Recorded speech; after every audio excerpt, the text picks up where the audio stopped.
Let's get straight into it. Let's start with the basics. How would you define a dad?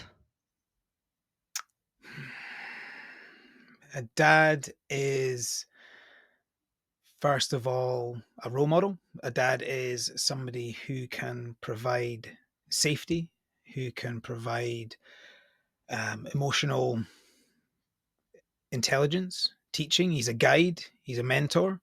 A dad is also somebody who can fully support, somebody who's always there. Like, that's what I see a dad as, somebody who's like reliable and dependable and who can always support their children through anything. Like, if your kids ever need you for anything, that you're absolutely there and that they can trust you to be there 100%. um I also think a dad is somebody who is of service. Like, he serves the family. I mean, in a lot of my work I talk about the four main masculine archetypes, which are the king, the warrior, the lover, the magician. Like, the king, not that I'm a king or anybody's an actual king, but like the energy of that king is there to serve the kingdom. So you get into these kind of mythopoetic terms, but essentially your community, like your realm, your home, your family, your setup, you're there to serve it, not the other way around. That's the way I see it. It's like we are there to serve the kind of growth and fulfillment of that space, not them there to serve us in any way. That's the way I see a dad. I'm a huge fan of your content, and preparing for this podcast, I've got to listen to amazing episodes where you are either the host or the guest on. And one thing I notice about you is that you always introduce yourself first as a dad. How Mhm. important has that been for both you and for other men to totally embody the identity of being a dad first? Well, for me, the dad, like being a father, being a dad, is like the peak experience of manhood. Like, if you can be a good man, that's great, right? You've got morals, you've got values, you've got virtues. You're living in integrity as best you can.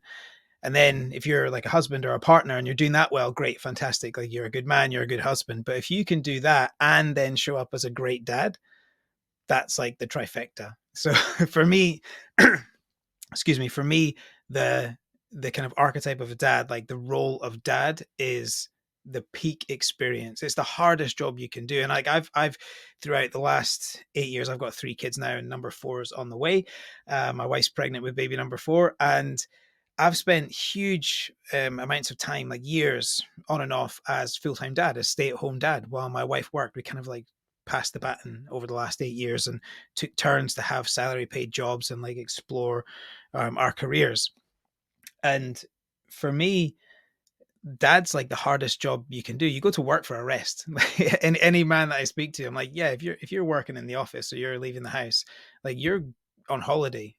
Basically, like, working is easy, and it work like, it's challenging, right? Like, it's difficult when we're passionate about something or we want to do well in our jobs or our careers or reach targets. Like, we can get stressed and work hard on something, but that's not the same as being a dad. Like, when you're so when I'll speak my experience. When I was a stay-at-home dad with three kids, one, I've got a 7, 4, and a 2-year-old right now. So a year ago they would have been 6, 3, and 1. That's when I was like, the last time I did like a good stint of full-time dadding.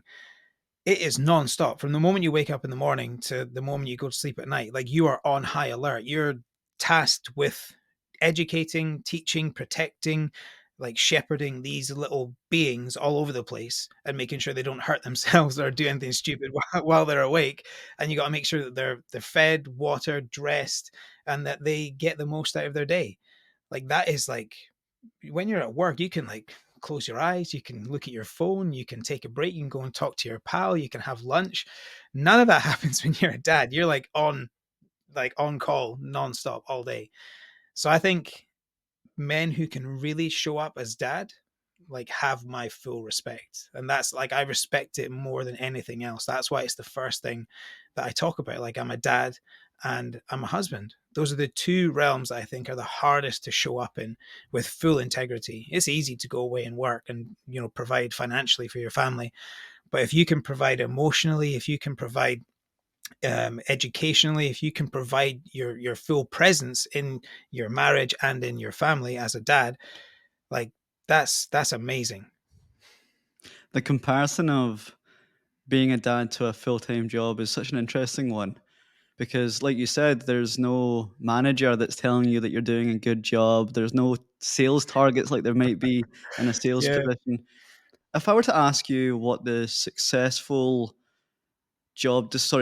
if I were to ask you what the job description of a successful dad or successful father would look like, what metrics would you perhaps include?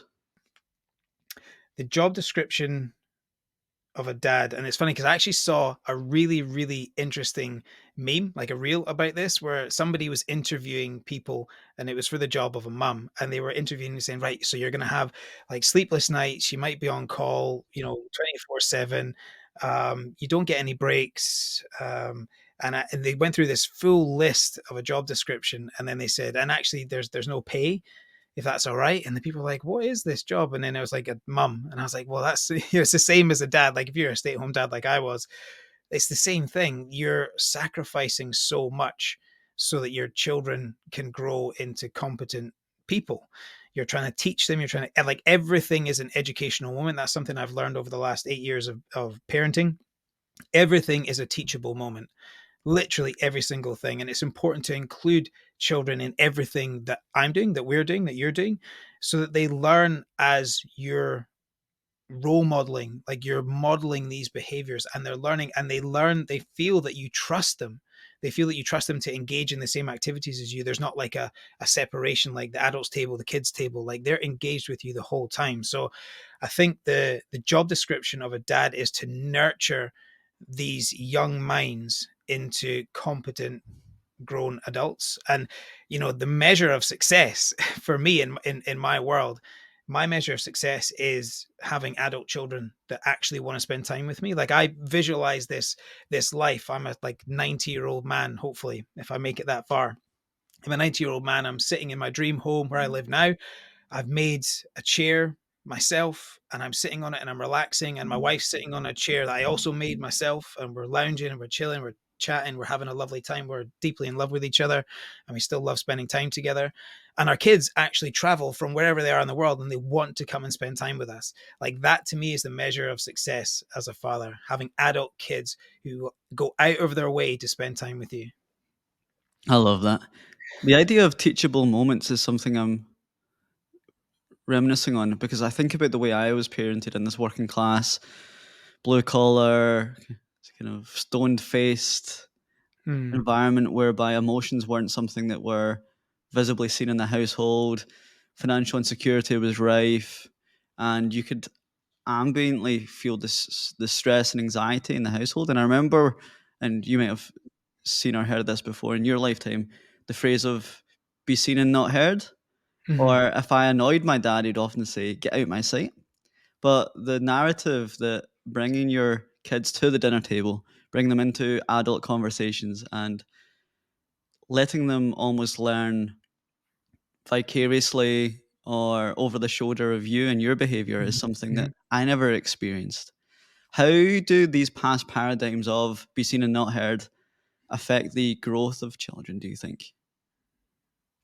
Well, what it does is it actually suppresses their capacity and their capability to engage in something that they truly love and enjoy. And when we allow children to immerse themselves in an activity or a learning environment that they choose, that they learn so much more. It's like the kind of situation that you can imagine. It's quite cliche, but most people will understand it. Like if a child is trying to learn something, trying to fulfill a task or complete something, and you do it for them, they don't learn anything. Like they learn that they can get so far and then somebody else is going to finish the task for them. So it builds this kind of learned helplessness, like, oh, I can only get so far and then I need somebody to do it for me. Whereas something that happens when you engage in life and learning with children and you just allow them to figure it out for themselves without intervening, without stepping in, without fixing it, without completing it. And it takes a lot of patience, but that's something in our society that we haven't um, really celebrated and cultivated en masse. Like a lot of parents and just general people are impatient. We don't have a huge amount of patience because of our kind of fast paced, convenience driven society. We want things fast.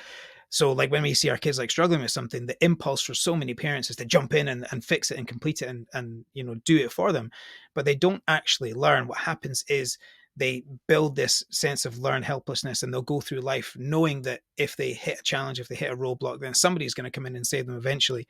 Whereas if we let them experience failure time and time again, because failure is just learning. If they experience failure time and time again in presence and connection with us, if we're present with them, literally down on the floor, like doing whatever it is with them, or reading the book with them, or doing something with them, if we're in the same activity with them, they have this deep sense of safety and nurturing that you're there. You're not going to do it for them, but just the very fact that you're there will allow them to complete the task on their own. And the neural pathways that are built when that happens are so much stronger than if you did it for them and they watched you do it. They learned by watching. So when we learn by experience, we learn things so much better, and it lasts. Like the behavior change, or the behaviors that we learn last so much longer and are of such higher quality if we complete the task ourselves.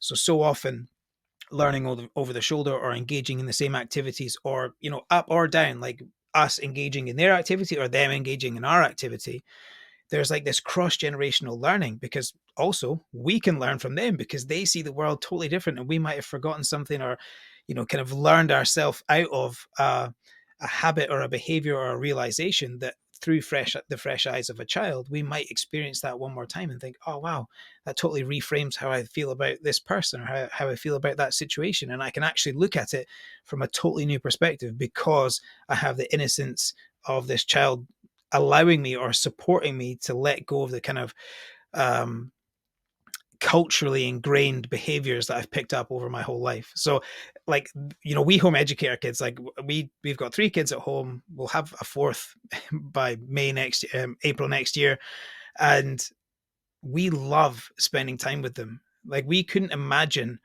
sending our kids to school now, and our daughter, our eldest, was in school for a very short period of time, but we couldn't imagine sending them there now because we learn so much together. Like, we all learn together, and we have such a cohesive family um, network. We collaborate so much on different exercises, different projects, and we're all learning all the time. And genuinely, like, this vision that I have of my 90-year-old self having adult children who go out of their way to travel and come and spend time with me, that starts now. Like, that's one of the things I work with a lot of dads. I was like, okay, right, tell me your vision. So I do this exercise. Tell me your vision, your 90-year-old self. Like, really immerse yourself in that. Close your eyes. Think about what's there, who's around you, what's this, who's there, like, how do you feel, what are you experiencing, what do you smell, what do you taste, what do you touch, like everything about that image. If it's like the peak experience, like paint the peak experience of your 90-year-old self. Okay, who's there? Like your wife, your children, great. What do you need to do to make sure that your wife is still there when you're 90 years old? Well, you need to be healthy, both of you. You need to have a strong, stable marriage. You need to have commitment and devotion to each other if the relationship's going to be any good. Your kids come around. What do you have to do? Well, you have to be, worthy of coming to see. They're not just going to come and hang out with you for no reason. You got to be valuable. You've got to be of value to them. There's got to be a relationship there. So you've got to build a connection. You've got to spend time together. You've got to maybe be somebody that they can come to for advice or an understanding about something, or to share time with because they value your insight. Okay, what do you have to do to create that relationship? And when you start working your way back, you're like, right, well, that starts right now. Like, they might be 5 years old, but it starts right now, and it's until you die. And I say that to some dads. It's a bit morbid, but like, it starts now. The responsibility of being a dad starts now, and you keep going every single day until you die. Are you ready to serve that much for that 90-year-old vision to be true? That to me is a no-brainer. I want my family to be the happiest place that I have in my life. I want there to be laughter, to be joy, to be love, to be tears, to be experienced together cross generationally. I want to spend time and know deeply what my kids are going through, and that they know that they can trust me and confide in me for their whole life. And the same with my partner, my wife. I want her to trust me and love me for the rest of my life. That's going to take work. That doesn't come easy. I can't just pay for that. I have to put the work in for that. So yeah, if that answers your question. Beautiful answer. And we need to add to that job description that fatherhood is an apprenticeship program that has no end date and no retirement age. Exactly. It doesn't stop. It doesn't, nor should it.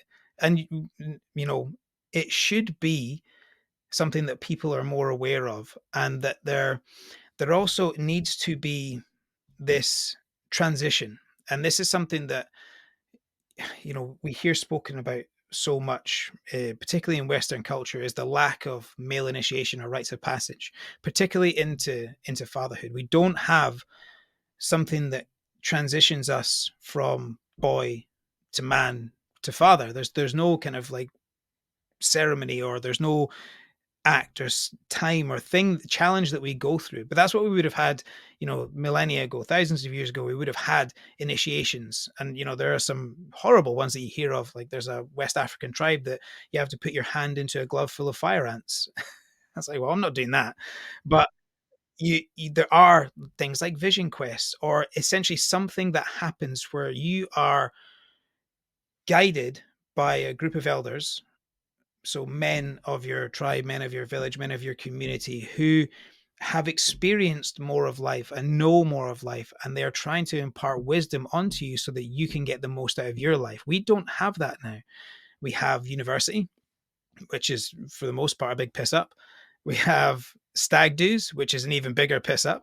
So all of these things that we have, these pseudo initiations of boy to man to father, we have these, pseudo initiations that are wrapped up in the consumption of alcohol, drugs, or other toxic substances that don't enhance the experience of it. They don't let us learn anything. They actually suppress parts of us. They numb parts of us, and they can actually reduce the level of responsibility that we have in that space. So you take a stag do, like, that's the point where you stop being just you, and you start becoming part of a two. Like you enter into some form of a unity, or like a partnership for the hopefully the rest of your life. If you really chose the right person and you want to commit to them, you're entering into a unity. So why on earth would men get absolutely shit-faced drunk and go to strip clubs and all these things? That doesn't really that doesn't really match the level of commitment, or the level of reverence that we should be putting on this act, this transition into, I'm married now, this is my life partner, I'm going to build like a really strong unity, and hopefully build a family and have some form of a legacy, and all these different things that you want to create with this person that you're going to spend the rest of your life with. So I'm gonna go and just get totally drunk and then go and watch some girls spin around in a bar. Like, that doesn't make any sense to me. But we don't have these rites of passage or initiations where elders in our village as men, so a group of men who have experienced more of life, are imparting wisdom onto you through a sort of challenge of some kind, whatever the challenge is. And it could just be that it's like one ceremony, or one kind of dinner, or one experience, or camping trip, or something. There's a really beautiful book by John Tyson called The Intentional Father, and he goes through a process that he created for his son over the course of 6 years, where he prepared his son for life. He prepared his son to become a man. And I really love the book because it shows how important it is for us to enter into the formation of our children. It's important for us to be involved in the formation of our children. It's important for us to provide proper teaching, proper guidance, proper support, proper love and care and nurturing for them to be the best they can be. And sometimes that needs to be done in a strategic or thought out process, where you're trying to give them all the skills that sometimes, most of the time, we didn't get taught as through our generation. You're trying to impart this wisdom so that they can be competent, they can be confident, they can be capable, and that they have the capacity to deliver the same thing to their next generation. But we don't have that. We have university, we have stag do's, we have sports, we have, going to the football and the rugby, and it's all just doused in alcohol, so that we can try and lower our inhibitions. But imagine you didn't have that. Imagine you were taught by your father or the group of elders, because the way John Tyson did it was he had a group of mentors. It wasn't just him. He surrounded him and his son with mentors so that he didn't have to be the sole proprietor of knowledge and wisdom. He could call in other people, because sometimes, as you're growing up with children, they reject something that you're trying to teach them. That's fine. But somebody else in your community, another mentor, might be able to teach the same thing or something different that's just as valuable, that help them form their view of the world. That is so important, that we guide our children into the best versions of themselves. And it has to be intentional. It can't just be passive. And that's what a lot of people do. And I understand completely why it works for some people. It didn't work for us. What I'm referencing is the education system. So by kind of handing over our children to um, essentially government funded childcare, so that they can, quote unquote, learn, um, as much as they can teach. And one of the things that I find when we put our daughter into school was, I consider myself quite an intelligent man, and the teacher who was teaching my daughter was more focused on obedience than understanding, more focused on behavior. Yes, focused on conformity. Like she had to behave in a certain way rather than learn in a certain way or learn a certain thing. And that's what I was talking about earlier with immersing in the things that we love to do. So when my daughter was engaging in an activity and she was like totally immersed in it, she could have spent all day doing that thing, but she only gets like 20 minutes to 30 minutes on each thing. And then they're kind of shifted around. And I get it. I get it. But at the same time, this younger teacher, which are predominantly female. So if you're looking at boys in school, obviously, we need male role models for men to grow into competent men. And the majority of teachers in primary schools are female. So there's not a lot of crossover there of different ways of being, or different modes of being.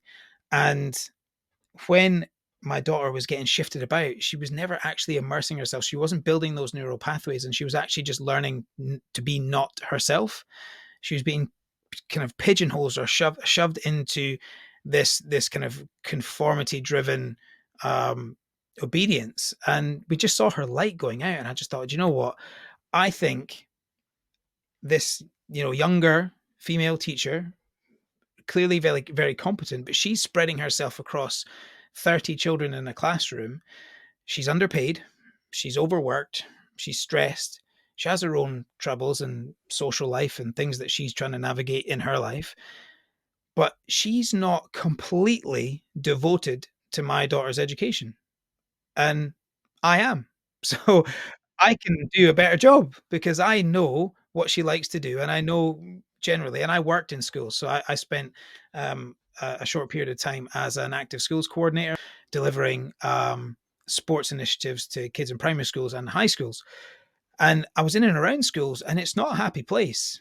The schools are not a happy place. And I saw essentially a failing of our children, a failing of our children in the education system, because so many of these teachers were just miserable and constantly berating children, right the way from like primary school children up to high school children, constantly complaining about these kids, and then going and teaching them. I'm sitting there thinking, like, I'm not in charge of the education. I was delivering sports initiatives, so I'm listening to these complaints all the time. I'm like, you do realize these are children? They don't know what they don't know yet. Like, you're the ones that are supposed to teach them. This is your responsibility. Like, is there anything that you can do instead of complain about them? Could you actually take action and support them in a meaningful way and really nourish them and nurture them?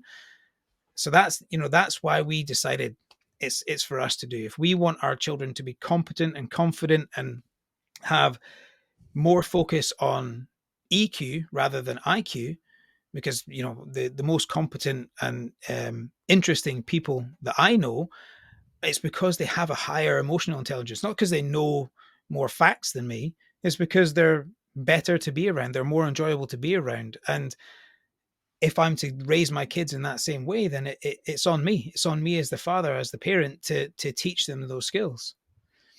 I love it. I completely understand and agree.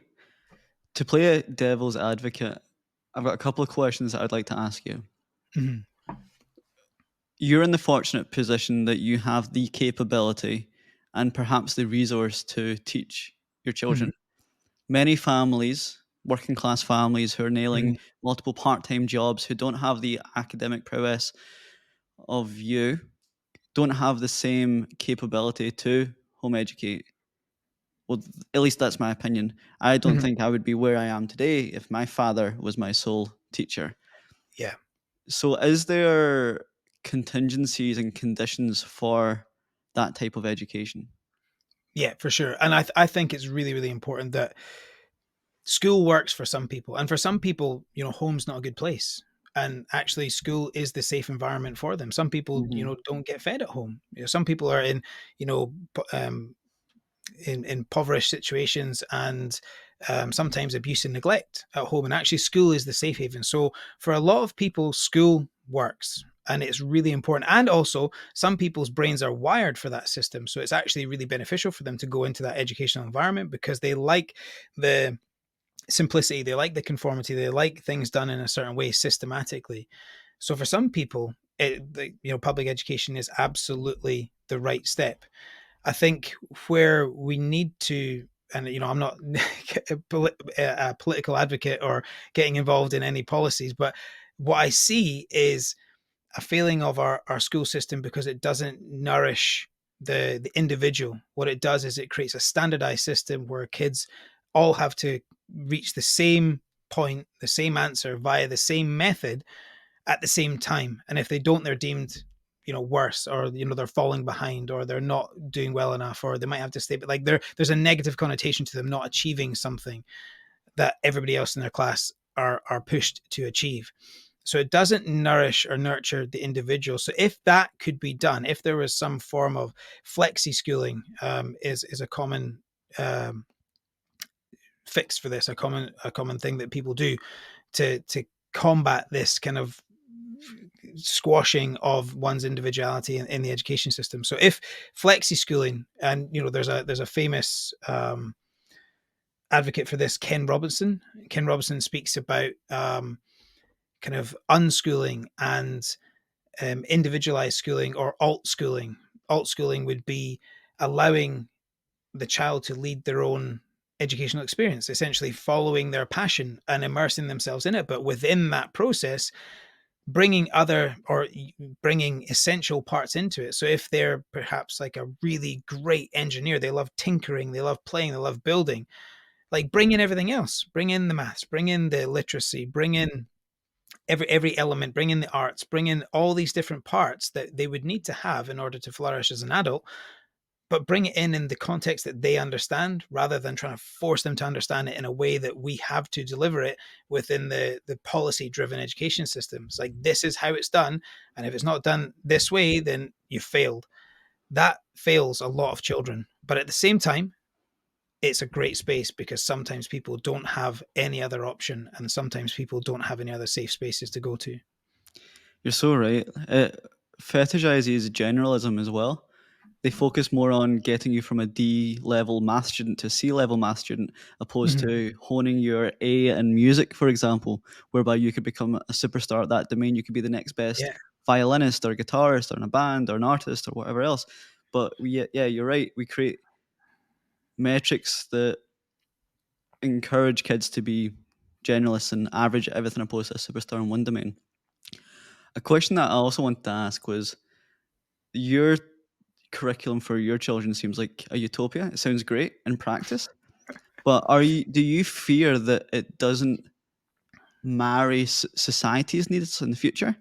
We are always going to encourage and opt as a society for the credentials on a CV, for example, what educational institution they went to, what grades they got, Mhm. um, what university degree they might have, what professional body they studied under. Are you scared, or do you have a concern that yes, you might design a curriculum that is best for your child, but is not best for society's needs at that moment in time? Or do you think society will shift by the time you deliver that education? Yeah, we've received so much kind of resistance from people around us around home educating our children, and some people have referenced, "Oh, you're ruining their lives."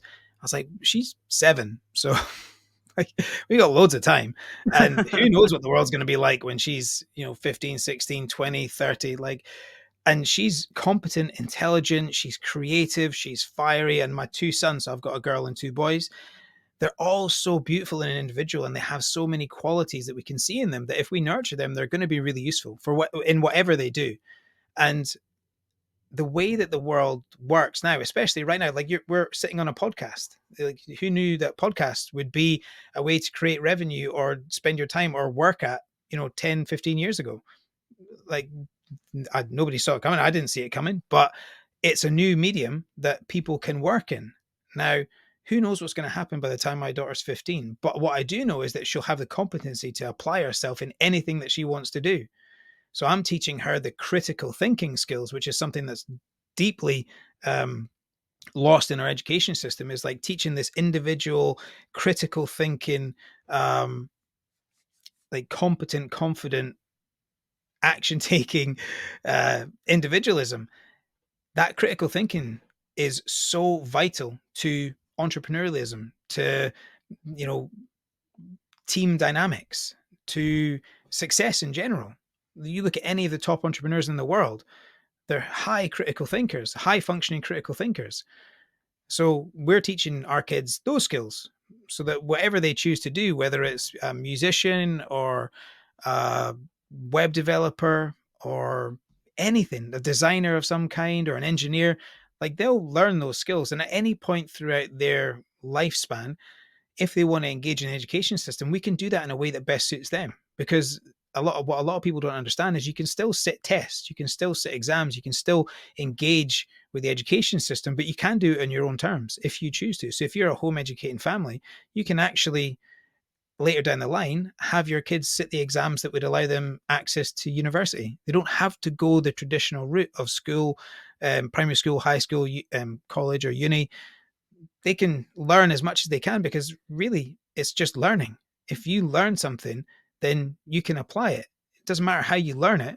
And as I said earlier, when they learn it themselves, it stays in their brain. The neural pathways are built so much stronger and deeper that the knowledge and wisdom holds for longer, and they can recall much faster with much more accuracy than if they're forced to sit in a chair and listen to a teacher for the full day. If they're learning in their own way, they're learning individualism, they're learning creativity, they're learning critical thinking, and they're learning the facts and figures that they need to be able to apply it when they need it. That seems to me like a more logical solution. What an answer. I had to ask that question and I knew you would smash an answer at the park.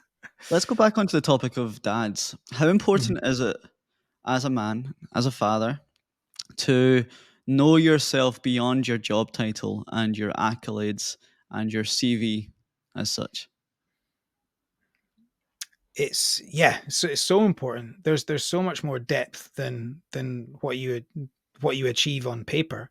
And it's funny because I when I was a full time dad, the first time around when my daughter was one, she's nearly 8 now. So when she was one, I would be walking about Glasgow. I'd spend all day with her. We would just go, trooping about and doing stuff, go and hang out in some cafes, and maybe if she was napping, I would get some work done and different things. And I owned a judo club. My background is in judo. I was a professional athlete, but I ran a judo club, and I had a whole load of kids over the city of Glasgow, and a couple of clubs in Edinburgh as well, all practicing judo. So I had quite a lot of flexibility, and I built my life around that so that I could spend more time with my kids. But I remember I went into a cafe, and I used to go in almost every day, just me and my daughter, and she's so outgoing and she's so boisterous, and she would always like make people laugh. And I have pictures of her behind the counter, like spraying the windows and cleaning them, and it was like she worked there basically. It was like a really fun thing for them every day to see her coming in. But then one day, one of the people that worked there, he was a young guy. It still blows me away that he asked this question, but he kind of delivered my coffee to me, and he said, "Man, just can I ask you a question?" I was like, "Yeah." He's like, "What do you actually do?" I was like, "What?" He's like, "Yeah, just see you in here every day with your daughter, and it's great, but like, what do you actually do?" And I was like, "I'm a dad." And he's like, "Oh, all right, okay, cool." And it's this denigration of dadding that is such a harmful thing in our culture, that dads could even have the audacity to spend time with their kids and be competent at it. How bloody dare you be a good dad and spend time with your kids? It's so like mind blowing that somebody in a cafe would go up to a dad and say, "What do you actually do?" Imagine saying that to a Up to a mum. mum, yeah. Yeah, imagine a mum went in every single day to a cafe and one of the guys went up and said, "What do you actually do?" I don't know what would happen, So but they David, would what do you go. think creates that concave in society whereby being a mother is celebrated, but being a dad is diminished? Because dad is the provider. So that's traditionally what's happened. We've been pushed into this provider role, which has been predominantly financial, or family stability. Like our job was to go out and earn money, and that was it. And that happened for generations and generations and generations, and it was fine. It worked at the time, but times have evolved now, and our cultures have evolved, and it's important for dads to show up in different ways for their family.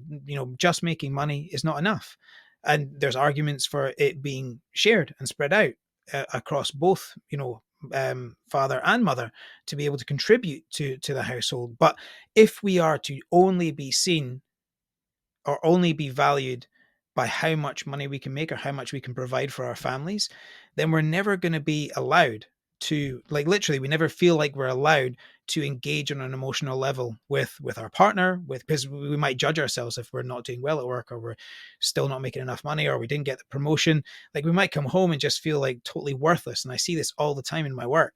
But if we're valued for so much more than that, and we're taught the competencies to show up so much more than that, then our value and our purpose in life is spread over so many more things. Because there's a number of things I can go into here, but Dr. Warren Farrell, who wrote the book The Boy Crisis, talks about the two main correlators to male suicide, which is four times, it happens at a rate four times higher than women.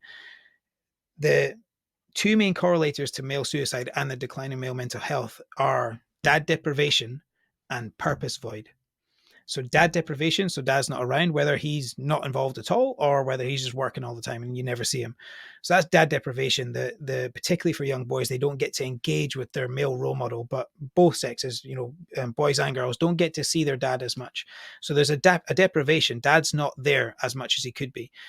But then there's no purpose void. So for us as men, if we're only deriving our purpose from one place, and that's work, and work's not going well, we feel purposeless. And that can really deeply affect us. So it's about spreading our purpose over many different things and not having this kind of grand life purpose. This is my life purpose, and just constantly striving for that. Men need goals. We need to be goal oriented. We're task oriented, kind of quite linear beings. We like to achieve and assert, and those are true masculine traits to accomplish something, and that's great. But if we put all our eggs in one basket and it fails, we can be deeply hurt by that because society doesn't want us in the home. And we see this across media and many different things. Like, men are actually taking the piss out of. You look at soap operas, you look at advertisement, you look at so many different media outlets that denigrate the role of dad at home as like a bumbling idiot that can't cook or load the dishwasher. It's like, it's ridiculous. Like, how are we expected to show up in the home if that's the portrayal that we're working against? If people are constantly judging us, which they probably should, because judgment is good. We should be doing a better job, right? But if we're ridiculed and rejected, that's like a real deep wound that a lot of men deal with. And this is something I see in my work all the time, that that wound of rejection and abandonment, which is at the core of every single insecurity that we have as humans, is to be exiled. So if we fail, if we do something wrong, if we're ridiculed, rejected, it means that we're alone and that we're going to be out in the wilderness somewhere. We're probably going to die. Like, that's a fundamental need, is to feel like we belong and that we can express ourselves fully and authentically. If we can't do that, if we try and do something in the home and media and everyone else around us is saying you're not welcome here, we're far less likely to apply ourselves in the home. And then we get slated for being shit dads and shit husbands and not actually doing the housework. It's like, what do you want us to do? Celebrate us in different media outlets. Tell us that this is actually capable. It's actually possible. Like the age old, what you can see, you can be. If you can't see it, you can't be it. Like, if we're portrayed as bumbling idiots in the household, no man's gonna try and do it. It's gonna be really challenging because they're going against the grain and the status quo so much. And that's how we get so much like humor and lad banter that make light of that kind of ineptitude. That's not funny. That's you know, it's actually lowering the bar. The bar is now so low that we can joke about being shit in our homes. that where else in society and culture could you let that happen, right? Imagine changing, replacing man or boy with a race or a Yeah. sexuality. Imagine the uproar in media if we created the same memes with the same repercussions for a Hmm. different group of people. There would be an absolute, there'd be rallies on the street. But if it Yeah. happens to a man, oh, but the patriarchy, you've had it Well, so this is good for so interesting, many right? years. That would be the kind of get out of jail free card for that, right? Totally, totally. And this is a really interesting point in our culture's history, where men are changing, men are stepping up, men are building more emotional intelligence, emotional competency. Men are actually starting to provide more nurturing in the home. Men are starting to change, redefine what masculinity is, but it's built on a bedrock of this patriarchal mindset, which harmed us first. Before it harmed women, it harmed us because it pigeonholed us and told us that we couldn't be any other way. And the only thing that was celebrated about us, bearing in mind this came out of like post-war mentality, so we came out of two horrific world wars that shaped the world for 3 generations to come.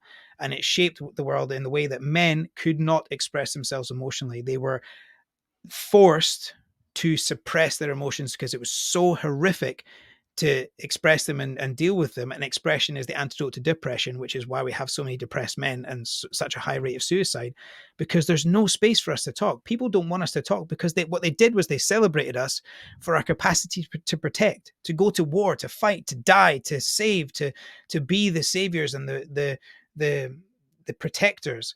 So this physical nature of men was really celebrated. Like, yeah, of course you can do that. That's why you see so many men in army, in police, in fire departments, and all these dangerous jobs, all the most dangerous jobs in the world occupied by men, all prisons in the world occupied, but like majority occupied by men. All these dangerous places are occupied by men. Now, if that's what we're going to celebrate, that men are good because they can do this because of their physical prowess, but then we denigrate them for trying to be anything else than, we're forcing them to conform to this way that society sees us. Like, you're only good, your only value is how strong you are and how brave you are. And then we go out to work and we become a CEO of a company and they tell us, patriarchal idiot, like, look at him, CEO at the top. Like, whereas, and I get it. I get how that gap has been created and it's not good for either side. But we can't demonize the few, or so we can't demonize the many based on a few. We can't tar everybody with this, all men with the same brush, because, like, look, there's two men here who are emotionally intelligent and literate and having an open discussion about masculinity. So we're two of two in this moment right now. So there's millions of us, but there's loads of arseholes as well. But you can't just call us all an arsehole just because there's some at the top. We have to celebrate the whole facet of masculinity and manhood and how many different ways we're trying to do it. And one of them is showing up as a good dad, as a good husband. And that's at the bedrock, the core of everything that I do, is to, because it was the experience I had when I suffered with depression, was to rebuild myself into a good man, then enter into a good relationship, like become a good husband, and then become a good dad. All three of them I was failing, and I wanted to make sure it was my duty, and I felt compelled and inspired to build myself back up in those three areas. So that's what I do now. I help other men do that. Just those three: men, husbands, fathers. But those husbands and fathers are so easily kind of caricatured in the media and culture. It's appalling. I think about objectification when I see or hear memes such as, if I gave you a Maltesers box and there was one chocolate that was shit and the rest were normal chocolate, would you take the risk to eat the chocolate? And I feel like that's a narrative that's pushed towards men. Men are Mhm. labeled as dangerous or deviant or harmful because of the select few. Therefore, women seem to be scared and cautious of all men because Mhm. of that one or two in society. But I've learned a lot about objectification. Comparing men to chocolate shit isn't helpful for anyone. Same with the man versus bear thing.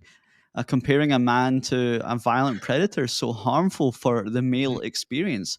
That's going to make us reject emotional literacy and emotional intelligence if we are being compared to such dangerous creatures. Mhm.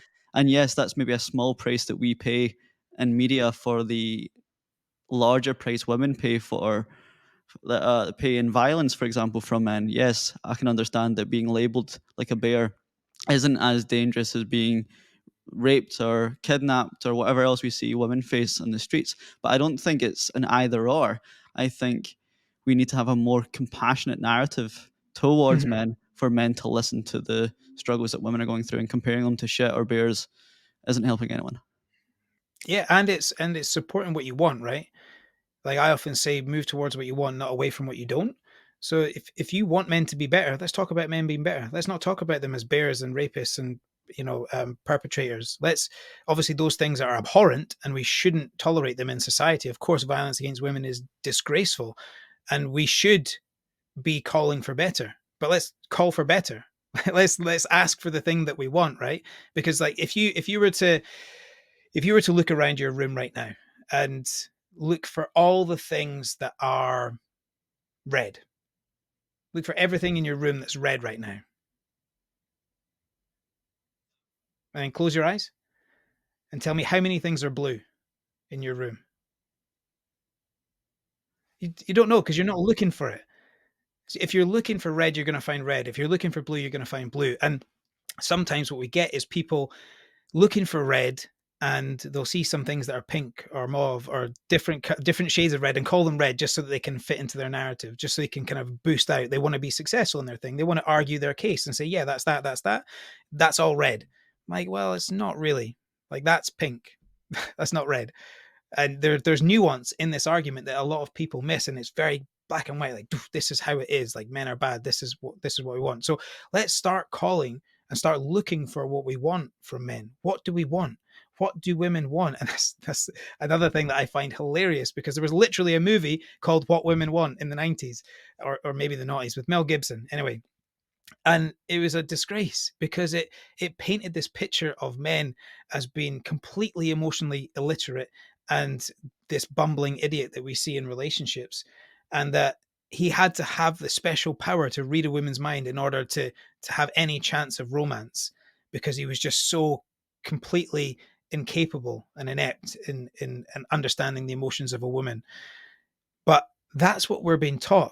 Like the Hollywood and the 80s, 90s, and noughties rom-com era just ruined us, because what it asked us to do was to be more open and vulnerable with our feelings without any roadmap or framework of how we were supposed to do that. And it's funny because George, on your one of your episodes, the 10 Men, spoke about asking men to be emotionally literate is like asking somebody who's never spoke French to just start speaking French. So you can't just ask a man to be open with his feelings without telling him how he's supposed to do it, and then actually celebrating him for trying.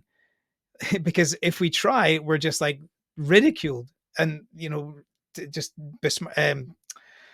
torn down in the media for trying to do these things, or just torn down in our relationships day to day for trying to be emotionally literate. And it's a form of learning, is to make mistakes.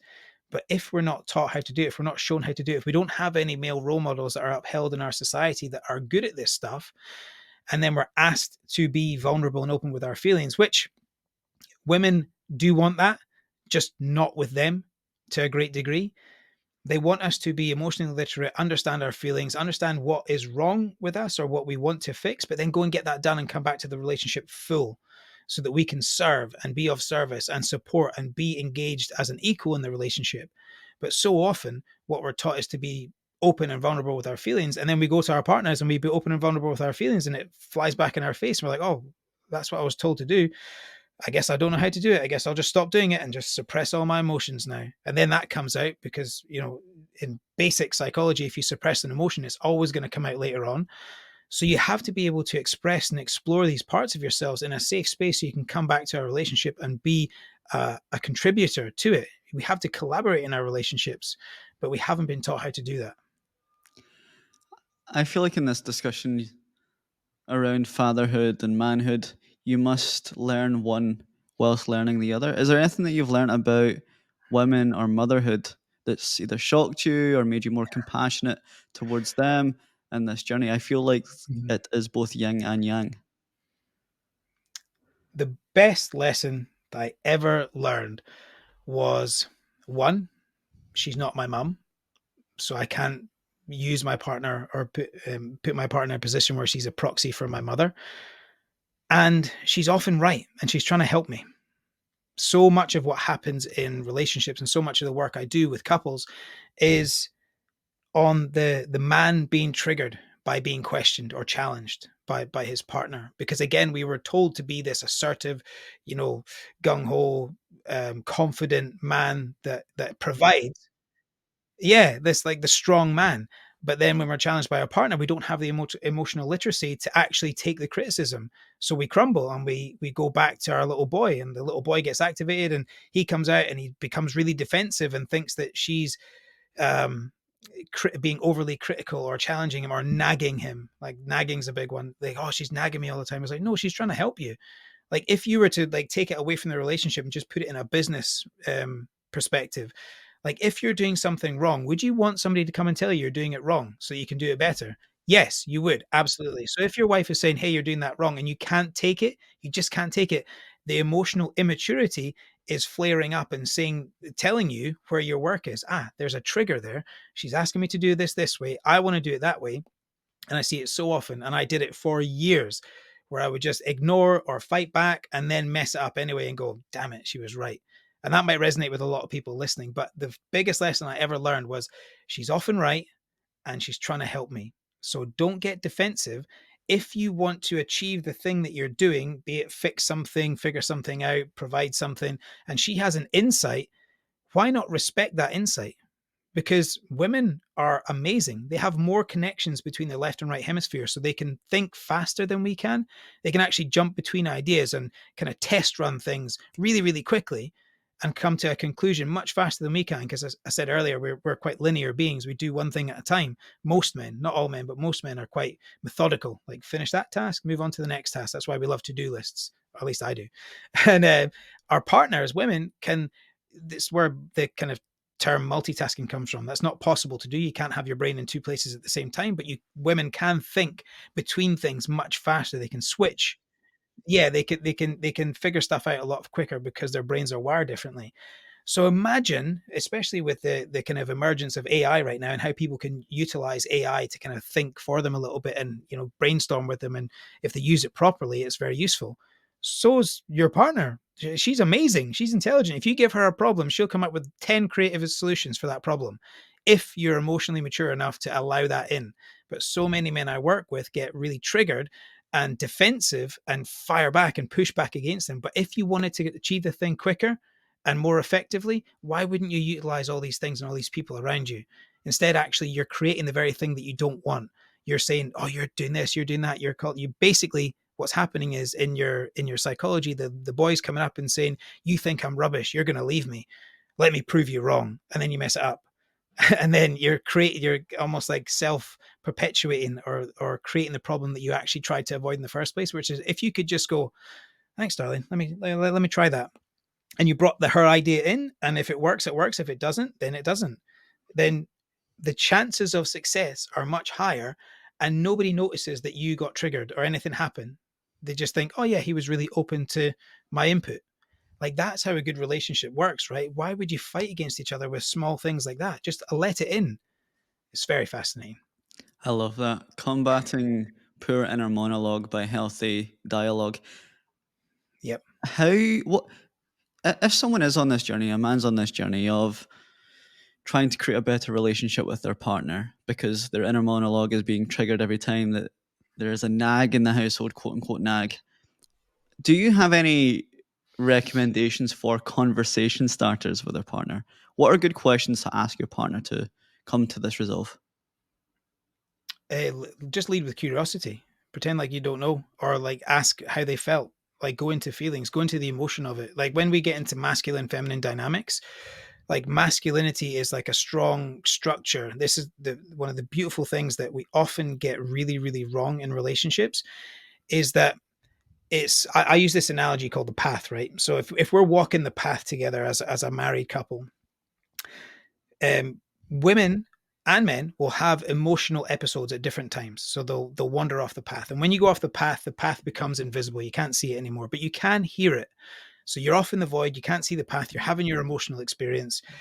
It's the other person's job to stay on the path, because if my partner comes to me and she has this emotional episode, she's woof, off the path, and I make it about me. So I either get angry with her for like saying the thing and creating a situation, projecting that she's judging me for something when maybe she's not, then I make it about me and I wander off the path. Or, so that's what you would call hyper aroused. You would blow up and right out of your window of tolerance.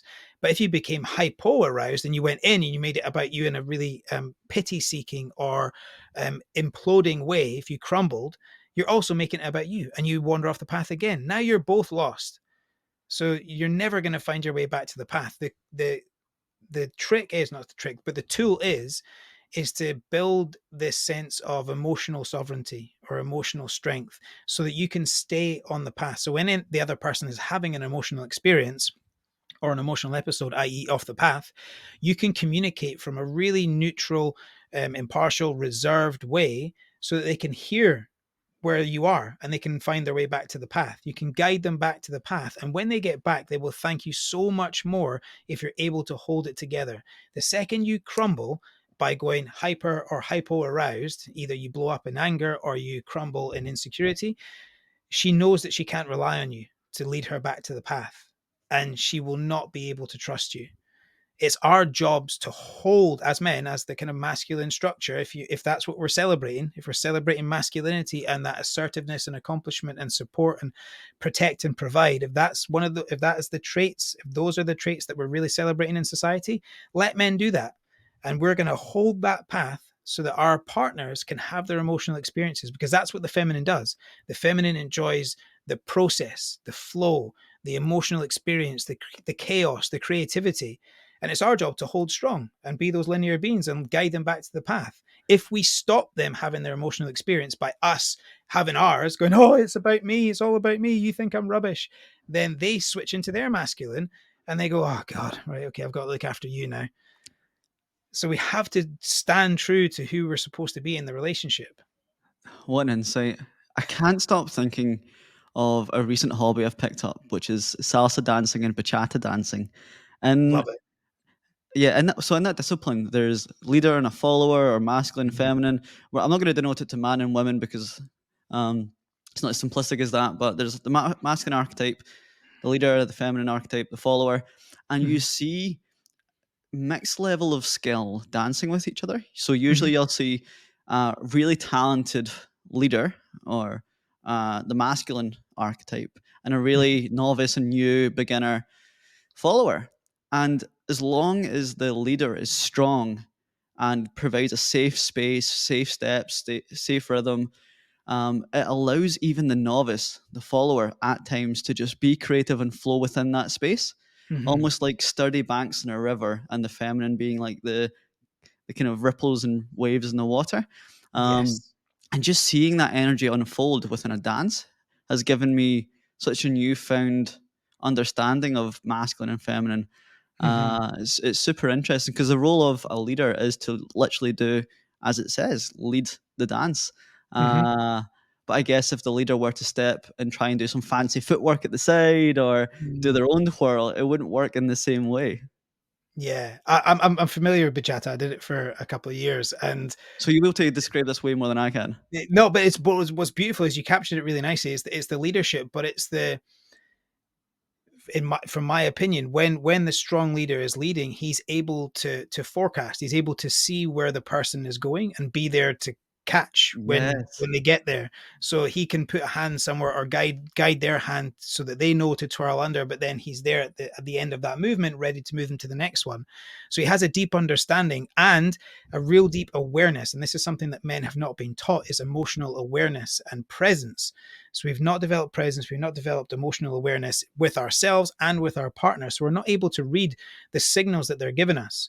So we're not able to actually hold and just wait, because that's one of the beautiful things about bachata is you have to wait. You have to be well timed.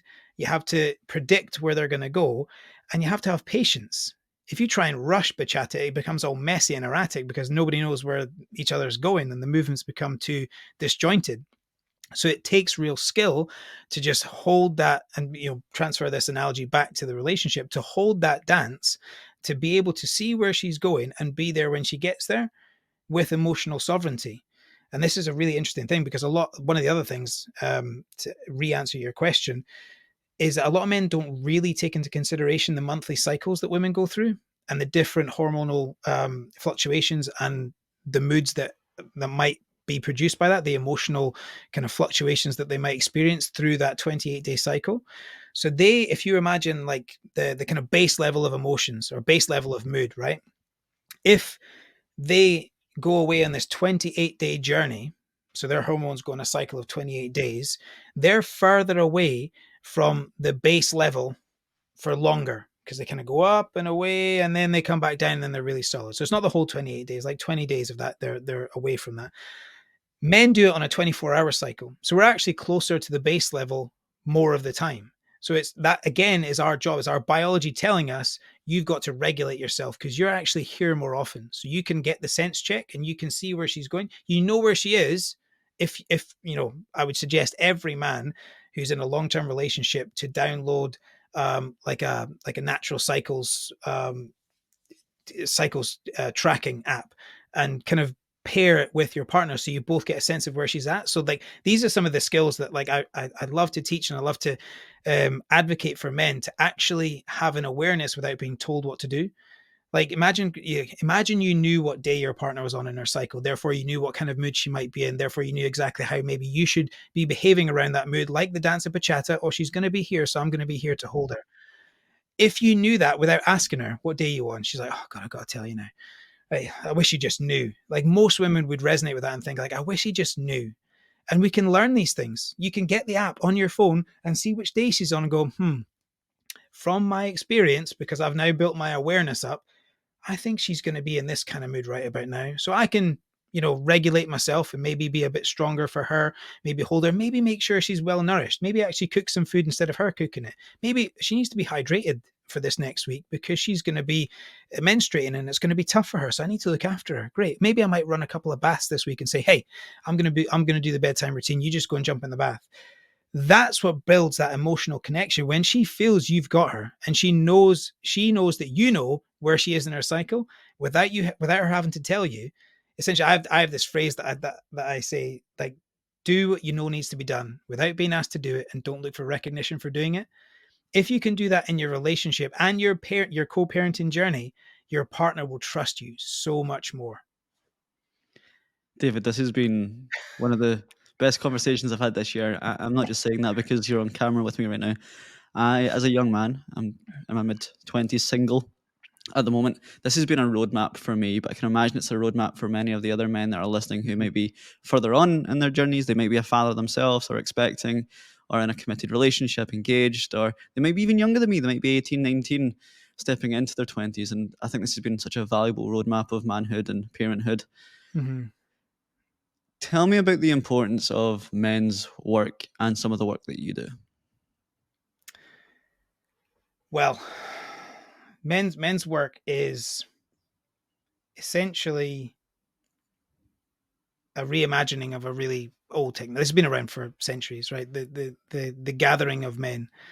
And I think this is what we're coming back around to realize, is that we've been really separated as men through a lot of the things that we spoke about today and our culture and how it's divided us and how it's glorified some aspects of masculinity and not others, and taught us to be one way, i.e. the protector and the kind of physical presence. And it neglected a lot of the kind of emotional undertones that make us men.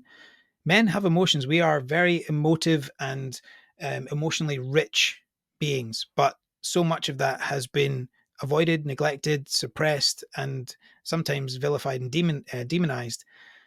But when we do it with each other, so the idea of men's work is this reimagining of an old technology where we gather and we counsel each other, we support each other. It's like when we left the farm for the factory around the Industrial Revolution, we started competing for money and sex and pride and status and fame.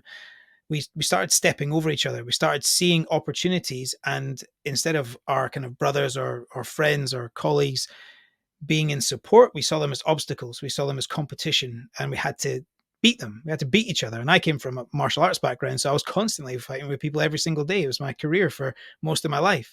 But when we start to gather again and actually want, and this is one thing that I is the one of the other kind of core elements of Mantra, my company, is that we want nothing but the best for every other man. If you can genuinely get to the place where you have no competition, you have no insecurities, you have no judgment of what somebody else is doing, you only want nothing but the best for them, and you are just solely focused on them doing well and you doing well. Both can happen at the same time, even if you're in direct competition with each other doing the same thing. If you want nothing but the best for that person, that man, that brother of yours, that man who's stepping into the circle with you, then the rising tide carries all ships. We're all wanting the best for each other. It's like I said earlier, don't move away from what you don't want, move towards what you do want. Don't be negative and gossip and, talk about someone behind their back or be jealous, because that is rooted in fear. All jealousy is rooted in fear, and all fear has at the base of it the insecurity of not being loved or being abandoned or being exiled or not being good enough. And so many men struggle with that. But one of the things that heals it is coming back into community as men and realizing that as a community, so as a group of men, we all have medicine for each other. So where one man feels like he might be lacking in something, another man in that circle will show up in total abundance and have the answer or a perspective or some bit of knowledge that's going to crack that man wide open and give him the insight that he needed to change how he felt about someone or something. Even if it happened when he was younger, it can reframe a whole lifetime of beliefs just because somebody shared their truth. And the truth genuinely does set you free. It's not a cliche. If you can be more truthful, I talk about lies as being tethers to the past. So if you're dishonest or not in integrity, and you go through life telling even little white lies or little kind of untruths, like maneuvering through life and manipulating things, you tie a piece of yourself, one thread of your being gets tethered to the past, and you start to unravel. The further you go through life, that parts of you start to unravel away and you start to lose integrity and structure. But also it's hard to struggle forwards with all of those little threads connected to past events. Whereas if you just want nothing but the best for your future and everybody else's, and you don't tell any lies, you tell the truth, it's such a free existence. And when we tell the truth, we touch on, if it's the total truth, by the way, it has to be completely unfiltered, the absolute truth. If you tell that truth, you touch on a chord, like a note. And you imagine if you were holding a tuning fork of the same, so you hit a key on a piano and you have a tuning fork of the same note, they both ring, right? So if you tell your truth, that's your story, your specifics, your experience, you're singing that note, it's going to resonate with somebody else's truth. It's a different instrument. So it might be different data, different specifics, different story, different experience, but it's giving them permission to share their truth. And that is the liberation that so many men have not had for the last two generations, when we were told from Industrial Revolution to post-war mentality that our feelings were not important. All that was important was what we did and what we provided, what we went out and sought, what we made, how we showed up for our families in monetary terms. And you can hear it. You can hear the talk of our dads and their dads, like, well, just get on with it, son. They just get on with it. Doesn't allow us to express and explore all of these parts of ourselves that are holding us back, because something might have happened to us when we were younger that forms a belief. And I've worked with men who are well into their 60s in my retreats and in one-to-one sessions, and they have a belief, or had a belief, that was formed at the age of 5 that they kept for 60 years. And only when they came to this work, they realized that it wasn't true and that they could work through it and reprogram that limiting belief. And it was because they were able to tell the truth, because there was space and there was permission for them to be real and raw and honest. So many of the spaces that we have, like I mentioned earlier, with uni and stag do's and sports, so many men that come into this start off by saying, "Oh, I've got a group of friends. Like I've got people around me. I've got men I can trust." I was like, "Do you though? Do you really? Where do you meet them? In the pub. Great. What are you talking about when you go to the pub? Probably not your emotions, probably not your experiences as a child, probably not the things that have held you back, probably not your insecurities. You're probably complaining about your wife, your job, your football team, the weather. It's mainly complaints. And we connect with each other out in society through complaints and gossips. And we build these false connections that don't have any solid structure. Mm. When we come to men's work and my retreats, we build a solid structure that allows men the safety and the permission to be themselves. that is what's truly liberating and allows men to really work through a lot of things that are holding them back. If I was holding the microphone, I would drop it right now, David. This is fantastic. Thank you so much for your time. Thanks for coming Thank on the you. show. This will be great help to so many people just like us. I appreciate it. Thank you.